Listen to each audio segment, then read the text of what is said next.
What is up, guys? Welcome to the Being Beautifully Honest podcast and channel. Thanks for being here, being subbed. If you're not, hit the button. And if you're listening on YouTube, hit the like. It's like walking in the room, hitting the light switch. Let's brighten up the place and get into the politics and BS. Now, this is some straight up BS, but I just thought I would share a few of my thoughts on this because it's absolutely insulting. But when it comes to the Donald Trump campaign and how they view the mass majority of what he loves to call the blacks, okay, this is not a shocker. But you've got people like DJ Akademiks, who is a large YouTuber content creator, mainly focuses on rap and the rap community. Now he is a prop for Donald Trump.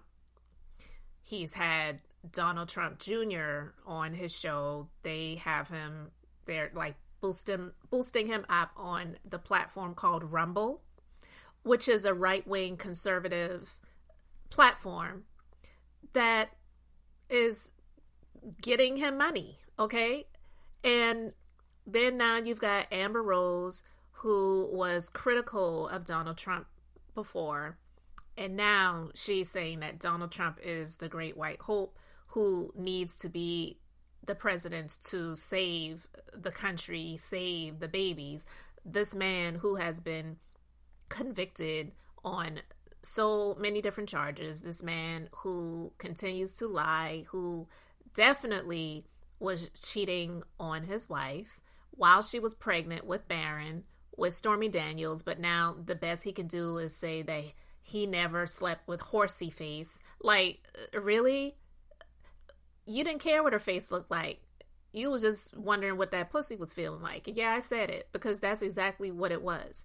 And now Kodak Black, who is a rapper that I do not listen to, but was pardoned by Donald Trump, and in my personal opinion has a lot of mental issues, but yet and still he is allowed to be out here making money that is not benefiting him. I believe that he is probably somebody that is using,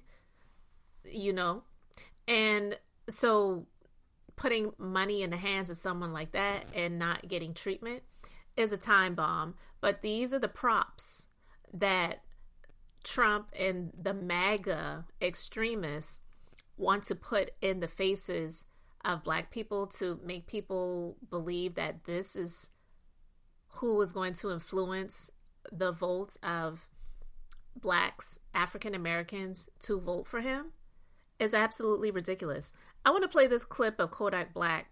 He's going off on the rapper Plies for sharing his thoughts on Donald Trump and the fact that, just like many people, don't believe the hype about this so-called assassination attempt. Period.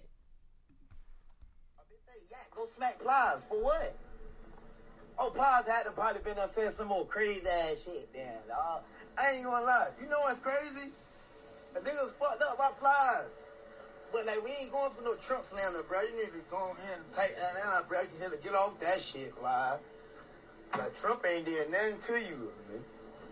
You feel me? You rich, bro. You rich. That's all that, love. Cause shit get mafioso, boy. Shit. That shit get mafioso, well. A bit. What? I mean, and I'm seriously saying, what?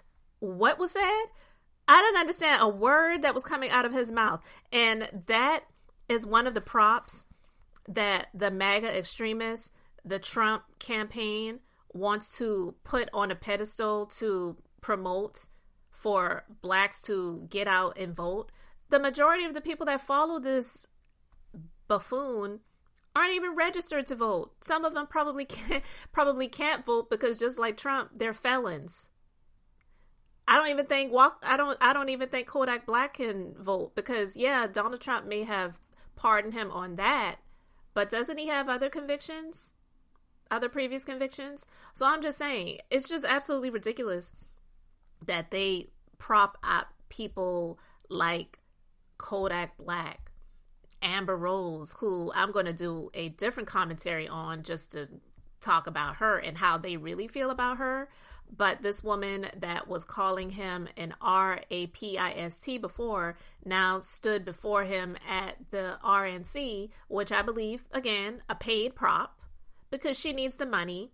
She's getting, to be a certain age. You get to a point where you're tired. Your stuff is ran through. You're tired of trying to come up with content for OnlyFans. So why not get a bag from the Trump campaign and be in a dress covered up, but have a big old tattoo across your forehead to speak about Donald Trump and his supporters? And it doesn't matter what you look like. It's all love. Really? Well, I'm going to do a separate video to show how much they actually love her. But let's just get into what she had to say.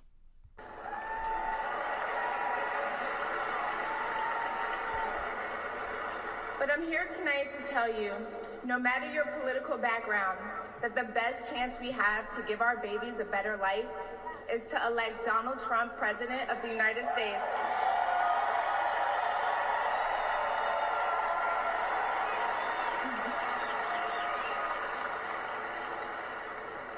Now, you may be wondering why I'm up here telling you this. I'm no politician, and I don't want to be. But I do care about the truth. And the truth is that the media has lied to us about Donald Trump.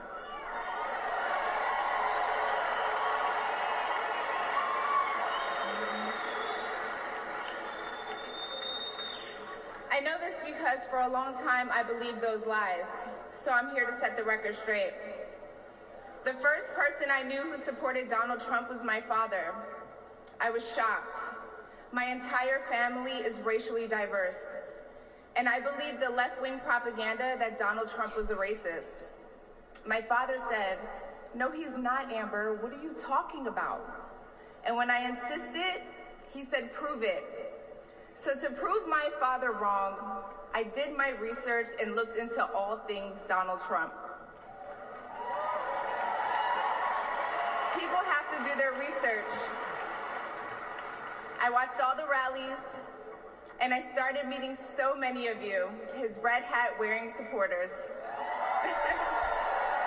Let me stop it there, because that just proves how stupid she is. She said she watched all the rallies and she started reading the comments of his supporters. What the hell did you think you were going to get from that?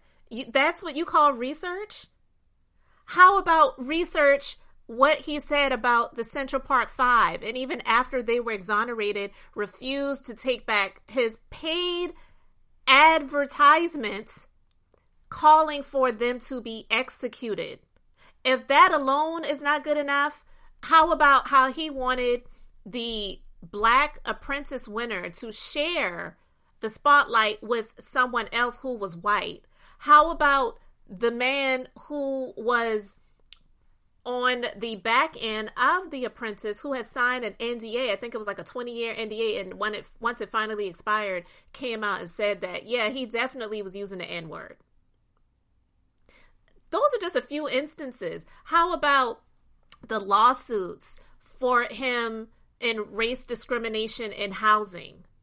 Girl, get up out of here. You know what I'm saying? It's just like absolutely ridiculous to say and stand before those people. But again, that's the crowd that she's speaking to. But to say that she did her research into all things Donald Trump, and the fact that she actually admitted where she did her research, is just absolutely ridiculous. But again, I'm going to do separate commentary to tell you just a few things that some of those red hat wearing supporters of his, what they feel about her and what they actually said about her. And we'll see how she likes that. But again, she strikes me as the type that was used to getting pissed on and whatever for the sake of $1. So I'm quite sure she doesn't care if these people have words that piss on her, as long as she's getting paid by the Trump campaign to do what she did. Because what qualifications did she have to stand before that crowd to give a speech? Like, seriously. Just because she's biracial? Just because she used to be Kanye West's girlfriend? It's insulting. And DJ Akademiks, I don't even want to go too much into him, but we already know what he's standing up against. this woman that claims that I personally do believe it, this woman that claims that he assaulted her sexually as well as some of his friends in his house. For him, everything is about money. So I'm just saying, if that campaign thinks that Kodak Black, Amberrose, and DJ Akademiks are the representations of what African Americans or Black people, whatever they want to call them, are going to listen to court their votes, or even worse, people like Tim Scott and Byron Donalds, who one is married to someone else that's not in the African American community, but claimed that during Jim Crow, Black marriages in the Black family was stronger, and the other one who is faking heterosexual lifestyle by propping up a now girlfriend in his late 50s and proposing marriage to her, hoping that he was going to get the Trump VP pick, but both of them got passed over, thinking that they're going to be courting the Black vote for Donald Trump. They're absolutely mistaken. So you can let me know what you think about these people. Let me know your thoughts about all of this in the comments. Thanks for being here, liking, and subscribing. I'm Beth, just being beautifully honest. So until next time, I wanted to keep it brief, beautiful, and now I'm going to say bye.